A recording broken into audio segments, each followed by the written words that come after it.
Otasansan rédíò and TV a wà lórí Facebook àti YouTube. lórí ọ̀rọ̀ Alhaji Oriyomi Hamzat lórí bí wọ́n ṣe wà ní àhámọ́ ìjọba ní ọgbà tónira gbẹ̀wọ̀n lágòdè nílẹ̀ Ìbàdàn, òun àti olórí Naomi tó fi mọ́ píríncípà iléèwé tíṣẹ̀lẹ̀ láabi ìtẹnipa yẹn ti wáyé, ìyẹn ọ̀gbẹ́ni Fásásí Abdullahi. Kí ni gómìnà sọ? Kí ni gómìnà wí? Màá mú wá fún yín tí mo sì fẹ́ kẹ́ ẹ farabalẹ̀ kẹ́ ẹ gbọ́ dáadáa. Ṣùgbọ́n kí n tó mú tí gómìnà ọ̀rọ̀ tuntun tí gómìnà sọ tó ṣẹ̀ṣẹ̀ fi léde, kí n tó mú wá fún yín, ẹ jẹ́ kí n sọ díẹ̀ nípa ọ̀rọ̀ tí olórí àwọn ọmọ ọba nílẹ̀ Ìbàdàn ọ̀rọ̀ tó sọ nípa ọ̀rọ̀ Portable. Ẹ jẹ́ kí n mú wá fún yín ná. Ẹ má ti lọ, ń padà bọ̀. Otasansan rédíò and TV a wà lórí Facebook àti YouTube. ọmọ Ìbàdàn ó yẹ lọ́mọ ọ̀fọ́lò Portable bá wọn àwa ló lọ́ọ́ sórí fún ẹ lọ́mọ ọ̀fọ́lò rẹ̀ màá jó mọ̀ pé Ìbàdàn ló ti gbé fọ́lò wà lọ́jọ́ ó ti sẹ̀sìn ọlọ́ọ̀gbùrù ó ti sí ẹ̀sìn ẹ ọ̀fọ́lò ẹ mọ̀ ọ̀fọ́lò ẹ àti TikTok àtàjì èmi mo sọ bẹ́ẹ̀ ẹ mọ̀ ọ̀fọ́lò ẹ ó dàdúrú fọ́lọ́wà rẹ tí ó dín ó wà lè mọ̀ pé ọmọ Ìbàdàn lọ́ba wo odidi oṣù méjì ló fi ṣe fídíò tó fi bẹ̀ wá tá a fi ní gbọ́ mo fọlọ́ ọba búra ká tó ní gbọ́ bẹ́ẹ̀ odidi ọdún kan ló fi bẹ̀bẹ̀ tí ó sì sí dáríjì fún tó ṣeun o lè gba kọ́nsáàtì kankan bá dàn mọ́ wo ẹyẹ lé ní bọ́ tọ̀tẹ̀lẹ̀ tọ́kì àti pẹ́pẹ́yẹ ti fẹsẹ̀ kún báyìí tí ẹ ti bá ọ. Yorùbá ní bíṣu ẹni bàtà ṣe ládọ́bò táyé bá sì ń yẹni ó yẹ ká ṣe jẹ́jẹ́, torí pé ká jayé jẹ́jẹ́ lògùn ogbó, ìwà pẹ̀lẹ́ lògùn atọ́. Kásàmọ̀ yẹn kọ́ mọ́ jẹ́ ti Portable Habib Òkìkíọlá ọmọ Ọlálọ́mí táyé mọ̀ sí Portable olórin tàkasúfèé, torí pé ọ̀rọ̀ ọmọkùnrin òǹkọrin yẹn ó ti jọ bí ẹni pé ó ti ń gun gèrè kọjá ewé. Bẹ́ẹ̀ ni ẹni tí í ṣe olórí àwọn ọmọ ọba nílẹ̀ Ìbàdàn ó sọ̀rọ̀ lórí ọ̀rọ̀ Portable Ọlálọ́mí nílẹ̀ Ìbàdàn lórí ọ̀rọ̀ tó sọ nípa ilẹ̀ Ìbàdàn. Ọ̀rọ̀ Portable wá dàbí ẹgbìnrin ọ̀tẹ̀ bá a ṣe ń pàkan nìkan rú. Portable ọ̀rọ̀ tí Portable sọ sílé Ìbàdàn tó dọ̀rọ̀ sí lọ́rùn nípa pé Ìbàdàn kò ní ilé Gerard. Wàhálà yẹn ò tí ì tán lẹ̀. Ara wàhálà tí yẹn fà náà ni kò jẹ́ kó lè wọ̀lú Ìbàdàn láti wá ṣeré, láti wá kọrin níbi show tó ti yẹ kó wá ṣeré lọ́ndì 2 oṣù kínní ọdún tá a wà yìí, léyìí tí Táyé Currency náà wà ń bẹ̀. Ìyẹn ò tí ì tán tí Portable tó tún fi sọ̀rọ̀ míì jáde tó ń pe gbogbo ará Ìbàdàn ní jàpá, tó ń pè wọ́n láhùn. Ẹni tí í ṣe olórí ọmọ ọba nílẹ̀ Ìbàdàn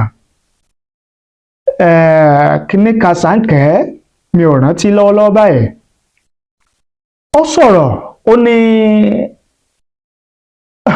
àfi kí Portable kó jáde sí gbangba lórí ẹ̀rọ ayélujára láti bẹ gbogbo ìlú Ìbàdàn kó dọ̀bálẹ̀ kó máa fi ẹnu ara rẹ̀ pọ́nlẹ̀ lórí ẹ̀rọ ayélujára kó ṣe fídíò ara rẹ̀ kó máa bẹ̀ Ìbàdàn kó máa dá bàbà kó máa dọ̀bálẹ̀ pé àrífín ńlá òun ni ọ̀rọ̀ tí Portable sọ tó ń sọ sílẹ̀ Ìbàdàn. Bẹ́ẹ̀ ni, torí pé kò yẹ kó jẹ́ Portable gẹ́gẹ́ bí olórí ọmọọba ilẹ̀ Ìbàdàn ṣe ń sọ. Ó ní tí Portable bá kọ̀ láti tọrọ àforíjìn, láti bẹ̀bẹ̀, fẹnu ara rẹ̀ bẹ̀bẹ̀ pọ́nlẹ̀ ní gbangba lórí ẹ̀rọ ayélujára, ó ní àwọn ó gbé ìgbésẹ̀ débi wípé gbogbo iléeṣẹ́ rédíò tó wà nílẹ̀ Ìbàdàn kò sí léyìí tí yóò máa lo orin Portable mọ́. Ṣe rí i wípé Portable ó ti ń gògèrè kọjá ewé, ó ti ń gògèrè kọjá ewé. Ẹ gbọ́, ìbéèrè mi àkọ́kọ́ níbẹ̀ yẹn ni wípé ṣé ọ̀rọ̀ tí ọmọọba olórí ọmọọba nílẹ̀ Ìbàdàn yìí, olórí àwọn ọba nílẹ̀ Ìbàdàn, ọ̀rọ̀ tó sọ yìí pé àwọn ó ṣe ìgbésẹ̀ débi wípé àwọn kọ̀wé sí gbogbo iléeṣẹ́ rédíò Ìbàdàn láti má lo fọ́nrán orin Portable mọ́, ṣé ìgbésẹ̀ yẹn lè work? Ṣé ìgbésẹ̀ yẹn lè ṣiṣẹ́? Àbí kí ni èrò àti òye tí ń gan lórí ọ̀rọ̀ Portable? Ó lágbára o. Ṣé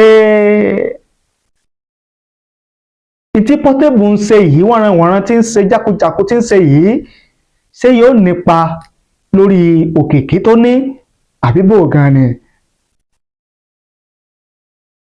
Àbí wọ́nranwọ̀nran tí ń ṣe yìí gan náà ni àṣírí òkìkí rẹ̀ ni, àbí ó pọ̀ tiẹ̀, àbí bó ló ṣe rí lọ́dọ̀ tiyín? Ẹ fi ṣọwọ́ sí wa láì comment nísàlẹ̀ fídíò yìí, ìyẹn ní abala abẹ̀ yẹn lórí ọ̀rọ̀ Portable. Ṣùgbọ́n gẹ́gẹ́ bí mo ṣe sọ fún yín níbẹ̀rẹ̀ wípé mo ní gómìnà ìpínlẹ̀ Ọ̀yọ́ ẹnjiníà Olúwaṣèyí Mákindé, ó mọ̀ tún ti sọ̀rọ̀ tuntun, ó tún ti sọ̀rọ̀ míì lórí ọ̀rọ̀ ìtẹnipa tó wáyé nílẹ̀ Ìbàdàn àti ìgbésẹ̀ tíjọba gbé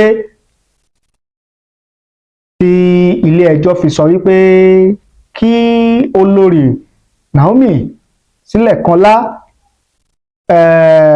tó jẹ́ ẹni tó ṣe àgbékalẹ̀ ètò tí ìtẹnipa yẹn ti wáyé, àti Alhaji Oriyomi Hamzat tó jẹ́ olùkéde fáráàlú nípa ètò yẹn, àti principal Fasasi Abdullahi tó jẹ́ ọ̀gá àgbà, olùkọ́ àgbà nílé ìwé tíṣẹ̀lẹ̀ yẹn ti wáyé, tí wọ́n fi sọ wípé kí wọ́n máa lọ sí àhámọ́ ní ọgbà ẹ̀wọ̀n Agodi nílẹ̀ Ìbàdàn.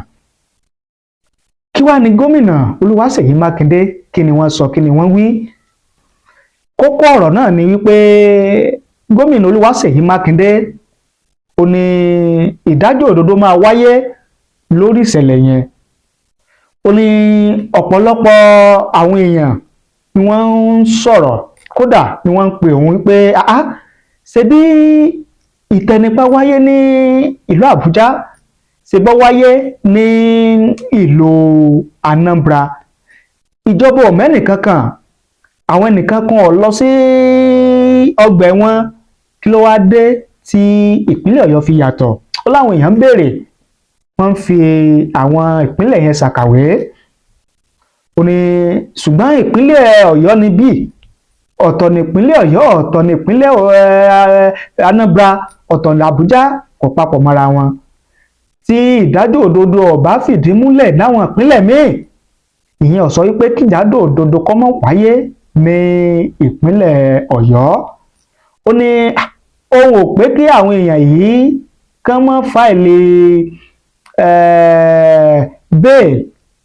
bail application gbólóhùn pé kí àwọn agbẹjọ́rò wọn kàn máa béèrè fún ìyọ̀ǹda wọn láti wá máa jẹ́jọ́ ní láti ilé. Ó ní ṣùgbọ́n àwọn tí wọ́n lọ́wọ́ nínú bí ìṣẹ̀lẹ̀ yẹn ṣe wáyé pé ó yẹ kí wọ́n fojú winá òfin. Gẹ́gẹ́ bí ọ̀rọ̀ tí gómìnà Olúwaṣèyí Mákindé tó sọ nìyẹn lásìkò tí wọ́n ń ṣe àpéjọpọ̀ ìbẹ̀rẹ̀ ọdún tuntun 2025 nípínlẹ̀ Ọ̀yọ́ ni ló ti sọ̀rọ̀ yẹn. Ẹ̀yin gẹ́gẹ́ bí ẹnìkan, kí ni ìwòye yín, kí lè ròyìn lórí tí gómìnà Olúwaṣèyí Mákindé lórí ohun tó sọ yìí? Ìwé ìròyìn gbé Ọ̀yọ́ Affairs, wọ́n kọ wọ́n gbé, ẹ jẹ́ kí n mú wá fún yín. Gẹ́gẹ́ bí àkọlé ìròyìn yẹn ṣe lọ, wọ́n ní Naomi, Oriyomi, other suspects must face trial, Makinde insists. Gẹ́gẹ́ bí wọ́n ṣe kọ, wọ́n ní Ọ̀yọ́ Governor Seyi Makinde has declared that suspects involved in the tragic stampede at Islamic High School Basorun, Ibadan, which claimed the lives of at least 35 children, must face trial regardless of their status. Oyo Affairs can recall that few weeks ago, a former queen of Oni of Ife, Prophetess Naomi Silekola, the owner of Agidigbo FM, Mr. Hamzat Oriyomi, and the principal of Islamic High School Basorun, Mr. Abdullahi Fasasi, were remanded in the Agodi prison over the tragic stampede. The accused were arraigned before the Iyagaku Chief Magistrate Court in Ibadan.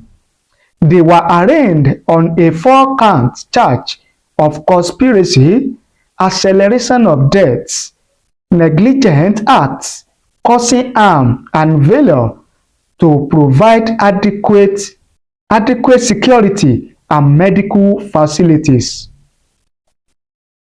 According to the court, they will be in prison custody till January 13, pending the advice from the Director of Public Prosecution (DPP). However, there have been calls for the release of the suspects from many Nigerians who claim acts of goodwill should not be criminalized. Speaking on Monday at the 2025 Annual Interfaith Service for State Workers, Makinde addressed calls for leniency, stating that the rule of law will be upheld in Oyo State. He revealed that some individuals have urged that similar incidents in Anambra and the Federal Capital Territory (FCT) did not lead to prosecution, questioning why Oyo State should proceed differently. The governor responded firmly, stating, even if nobody is held accountable elsewhere, in Oyo State, the rule of law will prevail.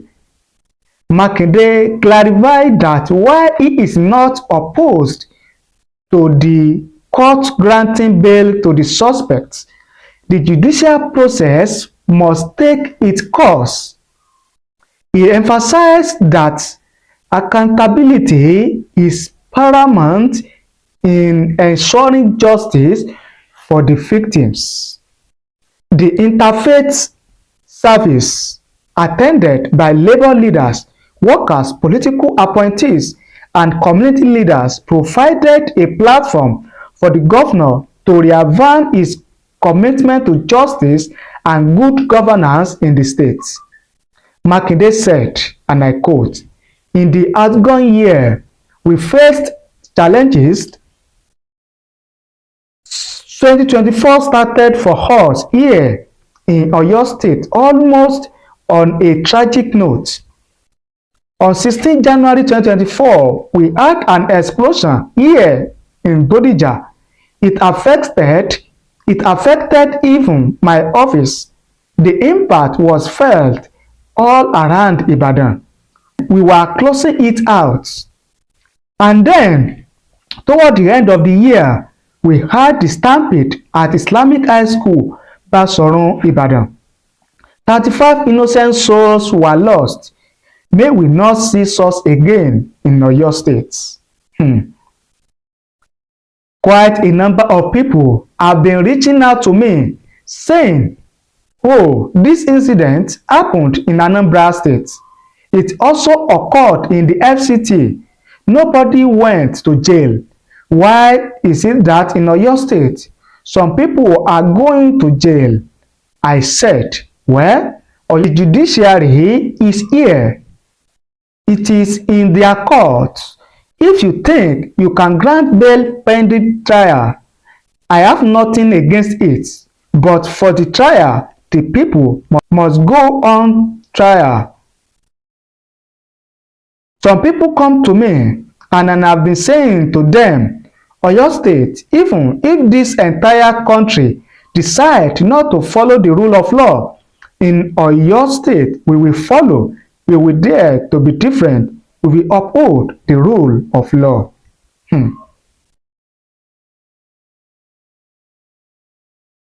The governor also mentioned at the event that the state is facing renewed security challenges from bandits entering the state from northwest state, assuring that he will not rest on the state is free from all form of insecurity.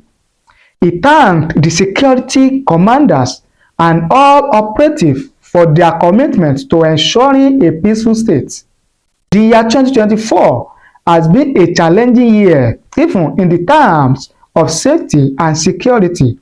We had a few fire incidents, armed robberies, and kidnappings, but what I will say is that we will redouble our efforts in 2025.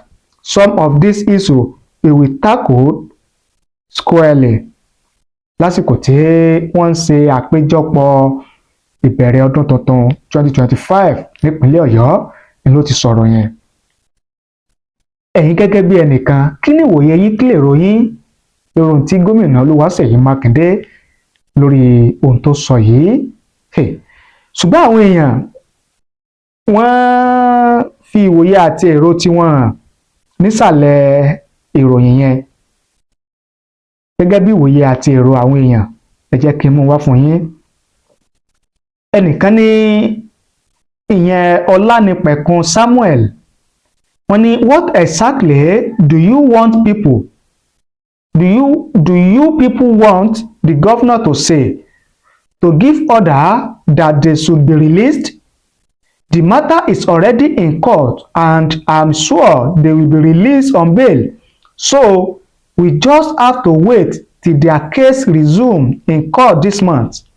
I understand our sentiment based on the fact that Oriyomi and others meant well, but as the father of the state, he has to follow the process.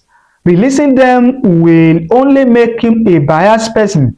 This is a test of his integrity as a governor because I know he is not also happy about it. Akínbíyì Anjorin, àwọn ní Oriyomi Hamzat does not have much case to answer. He only need a good lawyer. Àkóbá àdábá Ọlọ́run má jẹ́ á rí. Àmì o.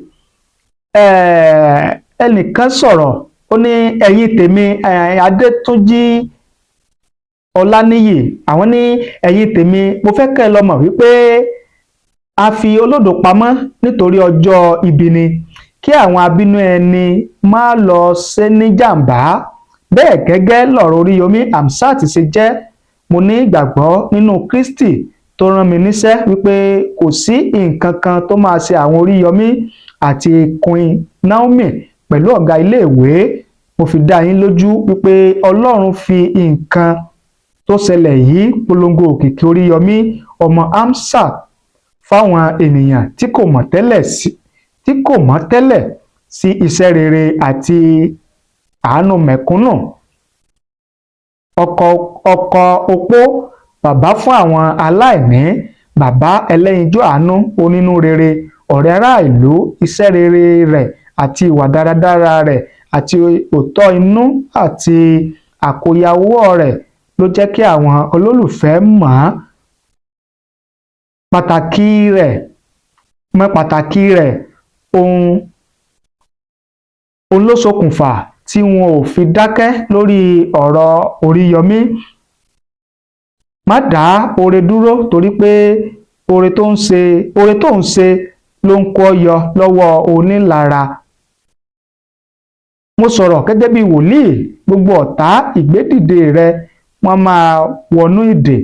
Bíbélì sọ pé nínú ilé gbígbẹ ni ọlọ̀tẹ̀ èèyàn ń gbé. Fi wọ́n sílẹ̀ káwo nǹkan tọ́lọ́run máa ṣe lórí wọn. Gẹ́gẹ́ bí ọ̀rọ̀ Adétúnjí ó nìyẹn. Màmá Serifat Ògúnyẹmí, àwọn ní Oriyomi Hamzat, pẹ̀lú ògo ti Ọlọ́run àti ẹ̀yin àti àwọn tó kù yín, ẹ máa gba ìtúsílẹ̀ láìpẹ́ láì jìnnà lágbára Ọlọ́run. Ayọ̀kúnmi Babáwálé, àwọn ní ohun kan ló dá mi lójú pé wọn yóò rí àánú gbà lórúkọ Olúwa. Ìmọ̀ àwọn ẹni ibi kò ní ṣẹ lórí wọn lórúkọ Jésù. Gafar Ọlárewájú, àwọn ní ẹ̀yin ìjọba wa, ẹ dákun ẹ jọ̀wọ́ ẹ fi ojú àánú wò wọ́n.